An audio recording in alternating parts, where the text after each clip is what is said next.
Friends, ये जो series है जिसमें मैं वीडियोस बनाता हूँ without any editing, without any cut, at least मुझको तो ये बहुत आसान लग रहा है क्योंकि इसमें कोई मेरा फ्रिक्शन नहीं आती है वर्क फ्लो के अंदर। तो मुझे ज़रूर कमेंट में लिख के बताएं कि ये कैसी है, क्योंकि इसमें मैं ज़्यादा कंटेंट चर्न आउट कर सकता हूँ।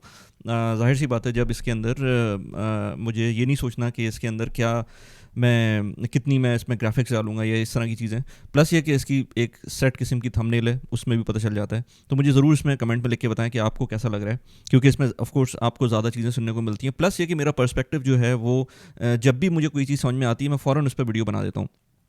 अभी इस वीडियो बनाने की जो रीज़न था वो मैंने एक लास्ट क्विक वीडियो जो बनाई थी, जो पहली क्विक वीडियो थी एक्चुअली, उस पे जो कुछ लोगों एक मुझे कमेंट आया था कि यार इस वक्त यूएस की stock market all time high हो गई है, तो अभी क्या उसी तरह से इन्वेस्ट करना चाहिए हमको या नहीं करना चाहिए, या क्या करना चाहिए। इसी तरह से ऑफिस में मेरी एक कोलीग थी, वो मुझसे पूछ रही थी कि यार अभी भी वो भी इन्वेस्ट करती है। मैंने मतलब कम ही ख़वातीन को देखा है इस तरह से इतना एक्टिवली इन्वेस्टमेंट के अंदर। तो वो हालांकि उर्दू या हिंदी स्पीक नहीं करती, लेकिन वो उसने कोई सर्वा की वीडियो सर्च की थी तो मेरी वीडियो पॉपअप हो गई थी इतनी सारी। तो उसने बोला था कि ये तुम हो, मैंने कहा यस। तो खैर, तो उसने मुझसे बोला कि यार ये इस वक्त तो बहुत ज़्यादा ऑल टाइम हाई पे गई हुई है मार्केट, तो वाकई में इस वक्त सही नहीं, और मैं तो नहीं करूँगी, क्योंकि वो उसकी एज आई थिंक 28-29 थी, तो शायद वो अप्रीहेंशन शो कर रही थी। इसी तरह से जो लोग जिन लोगों के पास एक्सपीरियंस नहीं होता, इंक्लूडिंग माई सेल्फ, जब मैं सोचता अगर मैं अंडर 30 होता और आज से पहले मैं सोचूं कि जिस टाइम पर मैं इन्वेस्टमेंट स्टार्ट की थी स्टॉक मार्केट के अंदर और फिर छोड़ी थी, फिर दोबारा से स्टार्ट की थी, उस वक्त मेरा भी यही थॉट प्रोसेस था। तो मेरा काम इस वक्त इस तरह से है कि मैं ट्राई करता हूँ लोगों को कि भाई जो मेरे एक्सपीरियंसेस हैं उससे थोड़ा सा सीख लें। क्योंकि जब मुझे ये ख्याल आता है कि अगर मुझे उस टाइम पर 2008 में जब मैंने पहली दफ़ा स्टॉक मार्केट में इन्वेस्ट किया था थ्रू म्यूचुअल फंड्स, फिर 2011 में जब मैंने पहली दफ़ा यूएस की स्टॉक मार्केट में इन्वेस्ट किया था, वो मैंने इन्वेस्ट किया था through by virtue of trading. तो मुझे अगर कोई मेंटोर मिल जाता, कुछ बताने वाला मिल जाता, कुछ थोड़ा सा समझाने वाला मिल जाता, और ये चीज़ हैमरिंग करनी पड़ती है लोगों को। मैं कल एक कॉल के ऊपर था, एक और साहब थे जानने वाले, उनके साथ, तो वो कह रहे थे कि भाई मतलब वो बहुत आराम से अपनी कैलकुलेशन बता रहे थे कि हम प्रॉपर्टी के अंदर इन्वेस्ट करेंगे, हम लेट से दुबई के अंदर 3 प्रॉपर्टीज़ लेंगे, हमारे पास 1 मिलियन दिरहम्स हैं, 3 प्रॉपर्टीज़ हमारे पास आ जाएंगी, पहली प्रॉपर्टी के 20% डाउन पेमेंट करेंगे, दूसरी की 40%, उससे अगली की 40%, तो हमारे पास कोई 3 प्रॉपर्टी का पोर्टफोलियो होगा, इतना हमारे पास कैश फ्लो पॉजिटिव जनरेट हो रहा होगा, आज से 5 साल बाद हम इन प्रॉपर्टीज़ को डिस्पोज ऑफ कर देंगे, हमारा टारगेट ये है कि 20-25% अप्रिसिएशन मिल जाएगी। मतलब इतने सारे उनके पॉइंट्स थे और हर चीज़ उनके फेवर में जा रही थी। अगले 5 साल तक सब कुछ सही चल रहा था, और ये सब कुछ करने के बाद वो समझ रहे थे कि इस चीज़ को उन्होंने क्रैक कर लिया, इस कोड को क्रैक कर लिया, क्योंकि पिछले 3 साल को वो देख रहे थे, 4 साल को वो देख रहे थे दुबई में स्टॉक जो प्रॉपर्टी मार्केट है वो ऊपर की ही तरफ जा रही है, तो वो देख रहे थे कि ये इसी तरह से चलता रहेगा और उनको कोई मतलब हिंड्रेंस नहीं आएगी। तो मैंने फिर उनको एग्जांपल्स देना शुरू की। खैर, मैंने उनको ये बताया कि कैविएट के साथ कि इंटरेस्ट रेट्स इस वक्त जो यूएस के हैं वो अब नीचे जाने शुरू होंगे। आगे हमें नहीं पता कि क्या होता है, लेकिन एटलीस्ट ये लग रहा है कि नीचे जाना शुरू होंगे। लेकिन जिस बंदे ने आज से कोई 1-1.5 साल पहले प्रॉपर्टी यही कैलकुलेशन लेके ली थी, उसको कुछ दिनों बाद अब मैं एक दोस्त को जानता हूँ जिसने 2 साल पहले प्रॉपर्टी ली थी, और अब जब उसका इंटरेस्ट रेट का पीरियड रिवाइज हो रहा है तो 7,000 दिरहम्स की जगह उसको 10,000 दिरहम्स की पर मंथ की इंस्टॉलमेंट पे करनी थी। तो ये चीज़ें लोग भूल जाते हैं कि बीच में क्या क्या मसले आ सकते हैं। मैंने उसको ये भी बताया कि टेनेंट्स के मसले जैसे वेस्ट के अंदर होते हैं, जैसे पाकिस्तान के अंदर होते हैं, वैसे तो नहीं है यूएई के अंदर, लेकिन ऐसा हो सकता है कि आपको 1-2 महीने 3 महीने तक कोई प्रॉब्लम में आप आ जाएं और वो टेनेंट आपको प्रॉब्लम करे, या आप जिस तरह से सोच रहे हैं कि रेंट बढ़ेगा उस तरह से ना बढ़े। तो ये कुछ कैविएट्स होते हैं। इसी तरह से जब इसकी बात करें कि भाई अब मैंने सोचा हुआ है कि ये जो जो जो स्टॉक मार्केट है ये ऑल टाइम हाई है, ये जो मैं जिन खातून का बात कर रहा हूँ वो उन्होंने मुझसे कहा था आज से कोई 1.5 महीने पहले। आई थिंक उस टाइम पे यूएस की स्टॉक मार्केट टॉप पे चली गई थी, और सर्वा वगैरह के थ्रू वो भी इन्वेस्ट करती हैं। तो वो उन्होंने मुझे दिखाया था कि ये इसका तो कोई फ़ायदा ही नहीं है, अभी जो टॉप पे गई हुई है, जब ये 10% नीचे आएगी तब मैं इन्वेस्टमेंट स्टार्ट करूँगी। तो मैंने उस वक्त भी बोला था कि भाई तुम्हारी एज इस तरह की है कि तुम्हारे पास रनवे है 20-25-30 साल का बहुत आराम से, तो तुम तो आज इन्वेस्ट करो, तुम कल इन्वेस्ट करो, तुम लेट से 2 साल बाद ऑल टाइम हाई के ऊपर इन्वेस्ट कर दो, फिर मार्केट 10 साल के लिए नीचे चली जाए, तुम्हें इससे क्या फ़र्क पड़ता है। तुम्हारा तो जो पॉइंट है वो वो है ही नहीं कि तुमको कोई मार्केट को अगर बीट करना है, या तुम्हें हाँ अगर क्विक मनी बनाना है तो एक अलग चीज़ है, उसके लिए तो मैं बात ही नहीं कर रहा। मैं इस वक्त प्योर इन्वेस्टमेंट्स की बात कर रहा हूँ, और इसमें मैं स्टॉक पिकिंग की बात भी नहीं कर रहा हूँ। मैं अपने पॉइंट ऑफ व्यू से अगर इस वीडियो के अंदर मैं कोई भी बात करता हूँ स्टॉक पिकिंग की, तो वो मैं अपने पॉइंट ऑफ व्यू से कर रहा हूँ, वो मैं अपने हिसाब से कर रहा हूँ। मैं चाहे पाकिस्तान की स्टॉक मार्केट में इन्वेस्ट करूँ और चाहे मैं यूएस की स्टॉक मार्केट में इन्वेस्ट करूँ, मैं अपने हिसाब से स्टॉक्स पिक कर रहा होता हूँ। वो दूसरों पे किसी सूरत रिलाई नहीं कर सकते जो जो मैं अपने हिसाब से कर रहा हूँ। मेरे हिसाब से लेट्स से मैं एप्पल के स्टॉक्स में इन्वेस्ट करता हूँ, मेरा जो जो थॉट प्रोसेस है वो ये कि लेट्स से जो मेरा एप्पल का मैकबुक है, इसको मैंने लिया तकरीबन कोई 10,000 दिरहम का। अगर ये मैंने 10,000 दिरहम का ये मैंने लैपटॉप लिया, तो मुझको था कि यार ये मैंने जो इन्वेस्टमेंट की है, चाहे वो किसी चीज़ की हिसाब से हो, चाहे वो मेरी नीड हो, ऑल्दो कि ये मेरी नीड थी, वांट नहीं थी, या मेरी वांट हो, मैं एप्पल के अंदर जब भी कोई डिवाइस लूँगा मैं उतने ही पैसे उसके अंदर इन्वेस्ट कर दूंगा उसके स्टॉक्स के अंदर। इसी तरह से मैंने जब ये भी लास्ट ईयर फ़ोन लिया था, मैंने इसके अंदर भी यही किया था कि जब मैंने आईफोन लिया था तो इसके अंदर मैंने स्टॉक्स में इन्वेस्ट किए थे पैसे। और घर में कोई और डिवाइस आती है एप्पल की, तो मैं पहले अपने पास इतने पैसे जमा कर लेता हूँ कि मुझे वो डिवाइस लेनी हो। लेकिन ये हर बंदा नहीं कर सकता, ये मैं कर रहा हूँ। और ये मैंने इसलिए किया कि मुझे पता है मैं एप्पल के अंदर बिलीव करता हूँ, और मुझे लगता है कि ये एप्पल मेरे वर्क फ्लो के अंदर बेस्ट सूटेड है इस टाइम पर। जबकि मुझे ये भी पता है कि नोकिया एक ज़माने में टॉप पे था, जो अपने स्मार्टफोन्स तो नहीं, खैर अपने जो नॉर्मल फ़ोन्स बनाता था। ब्लैकबेरी एक टाइम पे टॉप पे था अपने डिवाइसेस के अंदर। जो लोग ब्लैकबेरी यूज़ करते उस टाइम पर वो सुनना पसंद नहीं करते थे उसके अगेंस्ट कोई बात। मैं तो खैर ऐसा नहीं हूँ, मैं एप्पल वर्सेस एंड्रॉयड की डिबेट के अंदर वैसे ही निकल जाता हूँ। ये बात मैं मल्टीपल टाइम्स अपनी वीडियोस में कह चुका हूँ। लेकिन इस वक्त मुझे लगता है कि मेरा जो वर्क फ्लो है और जो एप्पल की एआई का सिचुएशन है, जो उनकी ग्रोथ है वो मुझसे ज़्यादा सिंक्रोनाइज्ड है, तो मैं उसमें इन्वेस्ट करता हूँ। बहुत सारे लोग एनवीडिया में इन्वेस्ट कर रहे हैं, I am not investing in Nvidia. इसी तरह से इंडेक्सिंग बहुत सारे लोग करते हैं, वो कहते हैं कि सब कुछ ना करें, आप सिर्फ इंडेक्स इन्वेस्टिंग यूएस की स्टॉक्स में करते रहें और वो ठीक है, और मेरे ख्याल से वो ठीक भी है, कोई इसमें बुराई नहीं है। मैं खुद भी इंडेक्स इन्वेस्टिंग करता हूँ थ्रू सर्वा और थ्रू इंटरेक्टिव ब्रोकर भी करता हूँ मैं। तो इस तरह की जो चीज़ें हैं वो बहुत सारी चीज़ों पर डिपेंड करता है। मैं अगर आपको वन बाय वन कहूँ तो मैंने कुछ चीज़ें लिखी हुई हैं अपने पास। आपकी एज पे डिपेंड करता है कि आपकी एज क्या है।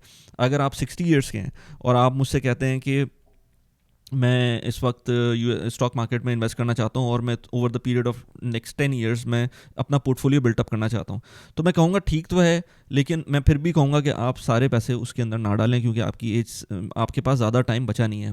अगर मार्केट पूरे 10 साल के लिए नीचे चली जाती है, जो कि हुआ है पहले, 15 साल के लिए नीचे चली जाती है, तो आपके पास कोई ऑप्शन बचेगा नहीं फिर, चाहे आप इंडेक्स इन्वेस्टिंग कर रहे हो। इसके अलावा जो लोग कहते हैं कि आपके आपके गोल्स क्या हैं, ये भी डिपेंड करता है कि आपके अगर गोल्स इस तरह के हैं कि मेरा लेट से गोल है कि ऑल्दो कि मेरी एज कम है, लेकिन मेरा एक गोल है कि मेरे अब बच्चे लेट से यूनिवर्सिटी गोइंग एज में आएंगे तो उनके एक्सपेंसेस बढ़ेंगे।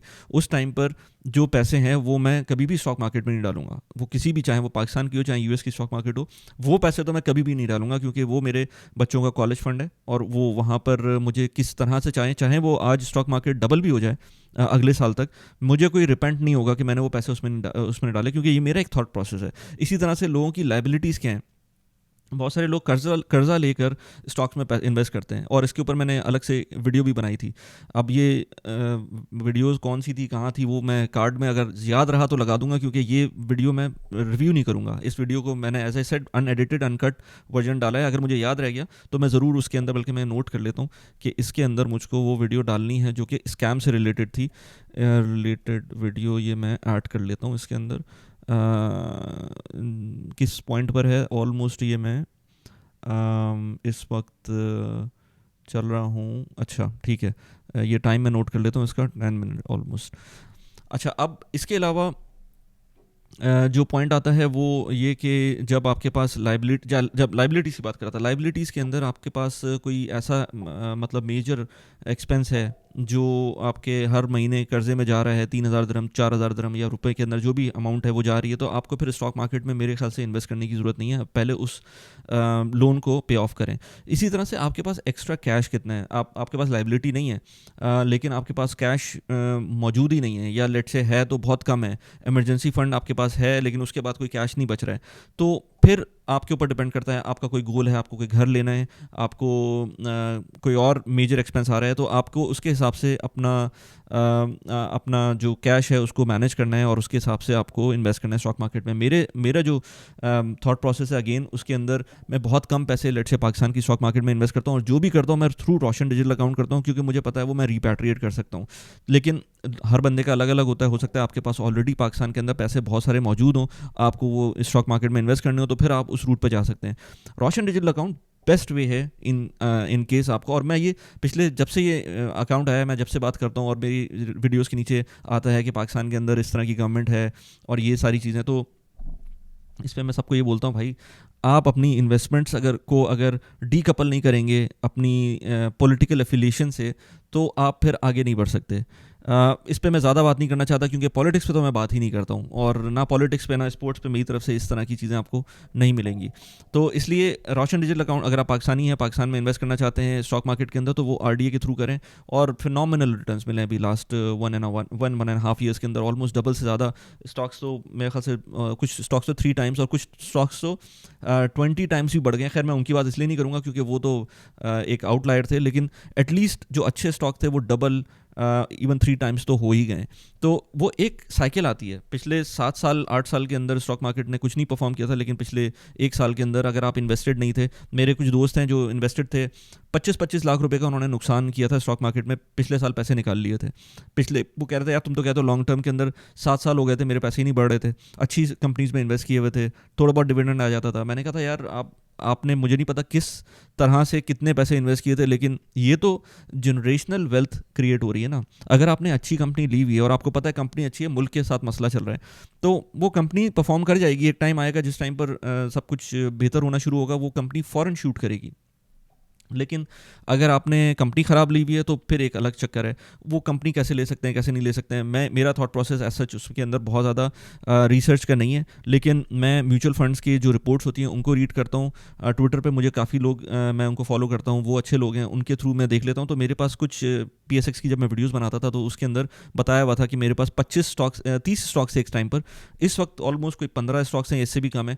तो वो मैंने over the period of time सीखा है कि अपने स्टॉक्स को कैसे मैनिपुलेट करना है, कैसे रखना है। तो वो मेरी पुरानी वीडियोज़ है, मैं सोच रहा हूँ कि एक नई वीडियो जल्दी बनाऊँ कि अपना मैं रीसेंट पोर्टफोलियो उसमें बता सकूँ।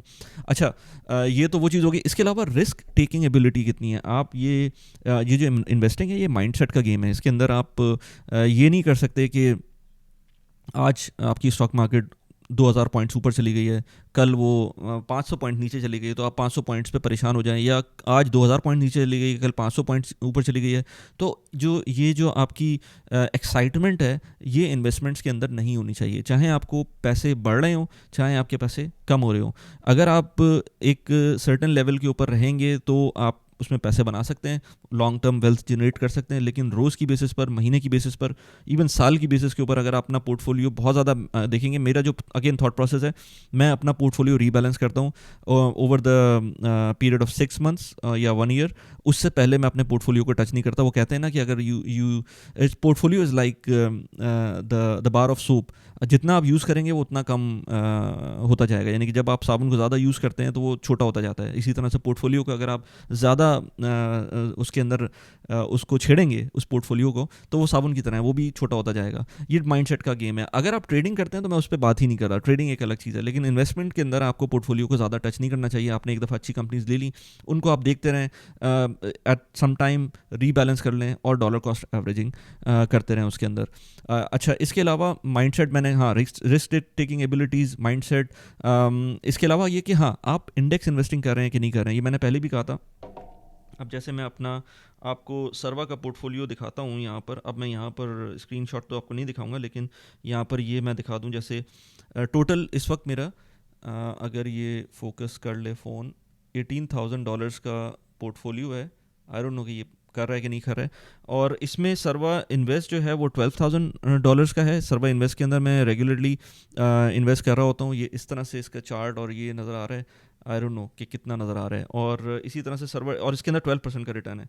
इसी तरह से सर्वर ट्रेड के अंदर 42% का रिटर्न है, और ये $5,000 का पोर्टफोलियो है। इसी तरह से मेरा बराका का पोर्टफोलियो है, और इसी तरह से और इंटरैक्टिव ब्रोकर है। तो इसके अंदर मैं इनके ऊपर वीडियोस भी बनाता रहता हूँ। अगर इन प्लेटफॉर्म्स के अंदर आपको इन्वेस्ट करना है तो इनके थ्रू मेरा जो रेफरल कोड है वो नीचे दिया हुआ है, उसमें अगर आप इन्वेस्ट करते हैं तो आपको रेफरल बोनस मिल सकता है। $25 या $50 इस तरह का रेफरल बोनस मिल सकता है अगर मेरे लिंक को यूज़ करते हुए आप इनमें अकाउंट खोलेंगे। इन पोर्टफोलियोज़ को मैंने आज तक, पाकिस्तान के पोर्टफोलियोज़ को तो मैंने रीबैलेंस बहुत दफ़ा किया हुआ है, लेकिन इन पोर्टफोलियोज़ को रीबैलेंस करने की ज़रूरत ही नहीं है, क्योंकि मैंने इसके अंदर काफ़ी कम कंपनीज ली हुई थी, और जो इन्वेस्टिंग की हुई वो इंडेक्स इन्वेस्टिंग की हुई है। अब इंडेक्स इन्वेस्टिंग के अंदर पाकिस्तान के अंदर प्रॉब्लम्स हैं, क्योंकि वहाँ पर पिछले 7 साल के अंदर जो स्टैग्नेशन रही थी उसमें इंडेक्स इन्वेस्टिंग ने कोई रिटर्न नहीं दिया, लेकिन इंडिविजुअल कंपनीज आपने ली होंगी तो उसमें फ़ायदे हुए हैं लोगों को। अब तो खैर वो इंडेक्स इन्वेस्टिंग के अंदर भी आपको फ़ायदा मिला है। इंडिया में बहुत ज़्यादा पॉपुलर है इंडेक्स इन्वेस्टिंग, क्योंकि उनकी तो स्टॉक मार्केट वैसे ही पूरी की पूरी स्टॉक मार्केट ऊपर जा रही है। यूएस के अंदर भी ज़्यादातर लोग इंडेक्स इन्वेस्टिंग को प्रेफर करते हैं, क्योंकि वहाँ पर आपको पता है कि यूएस के अंदर अगर आप बिलीव कर रहे हैं तो वहाँ पर आपकी इकॉनमी भी बढ़ रही होगी, स्टॉक मार्केट भी बढ़ रही होगी। तो आपके थॉट प्रोसेस, आपके फाइनल गोल्स, अल्टीमेट गोल्स, ये सारी चीज़ें डिफाइन करते हैं कि आपको इन्वेस्टिंग करनी है कि नहीं करनी है। जैसे जब मैं एप्पल की अगेन एग्जांपल लेता हूँ कि 2% डाउन हुआ था एप्पल अभी रिसेंटली, WWDC 24 जब हुई थी उसमें अनाउंसमेंट की थी उन्होंने कि किस तरह से एप्पल एआई को यूज़ करते हुए चीज़ें लेकर आएगा, तो लगा था लोगों को कि अंडरवेलमिंग है, और उसकी वजह से आफ्टर मार्केट जो प्राइसेस थी वो 2% डाउन हुई थी। लेकिन जब अगले दिन स्टॉक मार्केट ओपन हुई थी और जब लोगों को पता चला था कि यार अच्छा ये फीचर्स आ रहे हैं, उसमें एक फीचर तो बहुत ही ज़बरदस्त था, मैं सोच रहा था बल्कि आईपैड लेने का ताकि मेरी वीडियोज़ के अंदर भी उसको यूज़फुल हो जाए। उसके अंदर वो जो हैंड रिटन कैलकुलेटर बनाया था उन्होंने, वो भी एआई की हेल्प से। अब बहुत सारे लोग उसमें कह रहे हैं कि प्राइवेसी का मसला है ये वो, तो मैं कहूँगा कि यार अब आपने एक दफ़ा मोबाइल फ़ोन यूज़ करना शुरू कर दिया तो प्राइवेसी तो आपकी गई। तो इसलिए वो सारे बहस में जाए बगैर अगले दिन वो 22% जो डाउन हुई थी, अगले दिन 7% स्टॉक अप हो गए थे उसके, और मैं इन्वेस्टेड था तो मुझे कोई मसला नहीं था वो 2% डाउन रहे या 7% ऊपर चले जाए, तो मैं एक्साइटेड नहीं था। तो मैं आज भी जब भी मेरे पास पैसे होते हैं तो मैं एप्पल के अंदर इन्वेस्ट करता हूँ, जब भी मेरे पास कोई डिवाइस होती है तो मैं एप्पल के अंदर इन्वेस्ट कर देता हूँ। Again this is not an investment advice, ये कोई वीडियो मैं सिर्फ एंटरटेनमेंट पर्पज़ के लिए बना रहा हूँ और थोड़ी बहुत अपनी नॉलेज जो मुझे है वो शेयर कर रहा हूँ। स्टॉक पिकिंग कोई भी एडवाइस नहीं है इसमें। Index investing at the other hand, वो अगर आप करते तो आप चाहे आपके पास अगर आप S&P 500 का कोई ETF ले लेते तो आपको चाहे एप्पल होता है चाहे कुछ भी होता उसके अंदर वो ऑटोमेटिकली उसके अंदर अवेलेबल होता आपको। तो ये कुछ चीज़ें थी, मैंने कहा लोगों को बता दूं। और जैसे शुरू में बात हुई थी कि आपका जो आपको इतनी हाई मार्केट के ऊपर एंटर करना चाहिए नहीं करना चाहिए, तो मेरे ख्याल से मैं तो करता ही रहता हूँ, क्योंकि मेरे अपने जो गोल्स हैं, मेरी जो अपनी एज है, मेरी जो अपनी माइंडसेट है, वो ये नहीं कहते कि मैं हाई मार्केट में एंटर ना करूँ। मैं हाई मार्केट में एंटर करता हूँ जब मुझे लगता है कि ये लेट से मेरे पास इस वक्त इस तरह के पैसे नहीं हैं, इस महीने मेरे पास इस तरह के पैसे नहीं हैं कि मैं उसको फजूल में स्टॉक मार्केट में डाल दूँ, तो मैं उसको फिक्स इनकम में लेके चला जाता हूँ। तो लेकिन इन्वेस्टमेंट लाजमी करनी है, क्योंकि आजकल फिक्स इनकम के रिटर्न भी बहुत अच्छे मिल रहे हैं। यूएई में रहते हुए आपको डॉलर टर्म्स के अंदर 6% तक के रिटर्न मिल रहे हैं। नेशनल बॉन्ड हो गया, वीओ बैंक हो गया, इस तरह की जो ऑप्शंस हैं, वकाला डिपॉजिट हो गए, और कुछ मैंने एक वीडियो अभी रिसेंटली की थी, बल्कि वो भी मैं लिख लेता हूँ। अब मुझे नहीं पता इस वीडियो से पहले आएगी नहीं आएगी। एक मैंने इंडियन के साथ पॉडकास्ट की थी, उनके साथ मैंने एक इंडियन चैनल के ऊपर देखा था, तो मैंने उनको बुलाया था अपने पास, और उन्होंने मुझे कुछ और इन्वेस्टमेंट अपॉर्चुनिटीज़ बताई थी जो कि यूएई के अंदर रहते हुए मैं खुद नहीं कर रहा हूँ, लेकिन मैं इस वीडियो का लिंक लगा देता हूँ, पॉडकास्ट लिंक लिख देता हूँ मैं उसको, और उनके साथ भी एक अच्छा इंटरेक्शन रहा था। तो ये हर एक का अलग अलग माइंडसेट होता है, अलग अलग सिचुएशन में लोग इन्वेस्ट कर रहे होते हैं। मेरे ख्याल से मेरा जो माइंडसेट है उसके अंदर मैं कभी भी रुकता नहीं हूँ, चाहे वो मार्केट हाई हो चाहे लो हो। अगर मुझे पता है ये कंपनी अच्छी है या ये मार्केट अच्छी है, या मैं यूएस के अंदर बिलीव करता हूँ, मैं एप्पल के अंदर बिलीव करता हूँ, तो मुझे लगता है कि मैं फिर उसके अंदर हाई के ऊपर भी इन्वेस्ट कर सकता हूँ, अगर मेरे पास डिस्पोजेबल इनकम मौजूद है। अगर मेरे पास डिस्पोजेबल इनकम जो कि इन्वेस्टमेंट के लिए मौजूद नहीं है, तो फिर इन एनी केस मैं इन्वेस्ट नहीं कर रहा होता। तो ये हर एक के ऊपर अलग अलग डिपेंड करता है। आई होप कि ये वीडियो आपको अच्छी लगी हो, और इस वीडियो की डेफिनेटली मुझे फीडबैक दें कि आपको इस तरह का फॉर्मेट कैसा लगा है। और एंड स्क्रीन के ऊपर मैं कुछ यहाँ पर वीडियोस लगाई हुई हैं, आप उसको जाके देख सकते हैं। इन्वेस्टमेंट से रिलेटेड यहाँ पर यूएई में एक प्लेटफॉर्म है स्मार्ट क्राउड का, उसके बारे में मैंने बात की है यहाँ पर, उस वीडियो की लिंक लगा दी। कैसी लगी वीडियो प्लीज़ मुझे बताइएगा। Thanks for watching the video, bye bye.